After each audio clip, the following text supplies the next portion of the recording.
Les transports sont une énorme source de pollution. En 2019, ils représentent 31% des émissions françaises de gaz à effet de serre. Les camions représentent eux 5% à 7% des gaz à effet de serre rejetés en Europe. Comme tous les secteurs aujourd'hui, ils vont devoir s'adapter. Aujourd'hui, on va parler de l'arrivée des camions électriques. Vous avez probablement entendu parler des Tesla Semi, les poids lourds développés par l'entreprise d'Elon Musk. Tesla, si vous ne voyez pas de quoi je parle, allez faire un tour sur notre Instagram.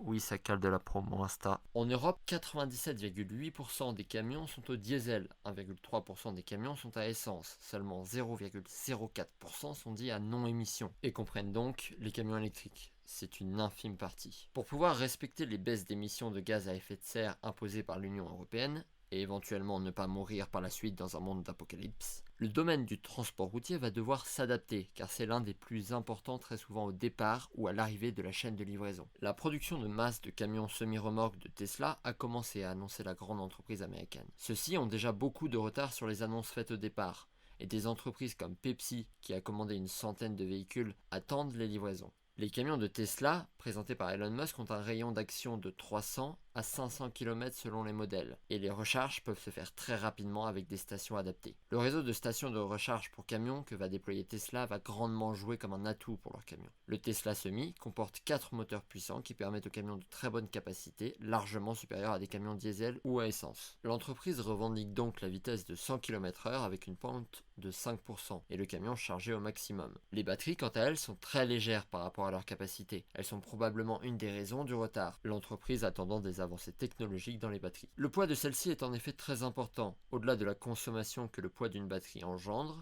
les camions ont un poids maximal. Par conséquent, plus le camion est léger, plus il pourra être chargé, et donc plus il sera rentable. Les questions de rentabilité sont très mises en avant dans les présentations de Tesla. L'électricité coûte moins cher, l'entretien est également beaucoup plus simple, et les contraintes de charge n'importent plus tant, car les chauffeurs sont de toute manière forcés de faire des pauses. Tesla n'est pas pour autant sans concurrent, et même s'ils font beaucoup de bruit à chaque fois qu'ils bougent le moindre petit doigt, d'autres compagnies ne sont pas loin, et les grands géants de l'automobile ont très probablement autant voire plus de moyens de recherche pour de nouveaux véhicules. En Europe, on voit déjà apparaître sur ce marché Scania, MAN, Daimler Trucks, Volvo Trucks ou même Renault Trucks, qui ne sont pas des petits poissons. Volvo est le plus avancé dans l'histoire. Ils vendent déjà des camions électriques pour des transports locaux et régionaux, avec 300 km d'autonomie dans le pire scénario. Les tests, eux, parlent plus de 345 km d'autonomie, parce qu'un camion ne roule pas à pleine puissance pendant tout son trajet. La recharge se fait à 80% en 90 minutes, et quand le camion freine, les batteries se rechargent. Le camion électrique Scania présente à peu près les mêmes caractéristiques pour des opérations régionales avec une autonomie de 320 km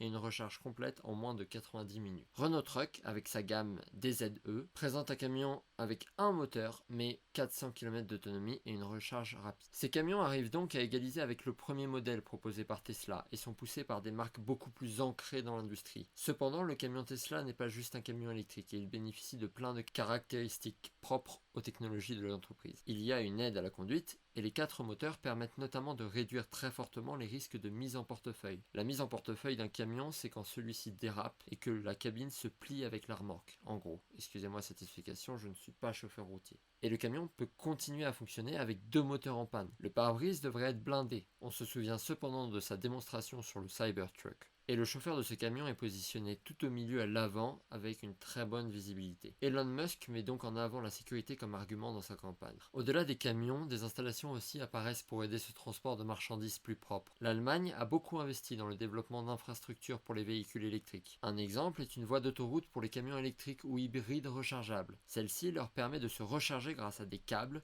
et des pantographes sur les camions, un peu à la manière d'un train. L'entreprise Siemens est à l'origine de cette ligne de 10 km de long sur un tronçon d'autoroute dans le Land de Hesse. A préciser aussi que les poids lourds sont interdits de circuler le dimanche dans de nombreux pays européens. Mais cette loi est probablement vouée à changer pour les camions électriques, car ne polluant pas et produisant beaucoup moins de bruit. Le transport routier de marchandises est donc prêt à s'adapter et à faire sa transition écologique que nous pourrons observer dans les prochaines années. Alors pour ne rien rater, abonnez-vous, allez voir notre Instagram, likez, commentez, ça aide beaucoup la chaîne. À la prochaine!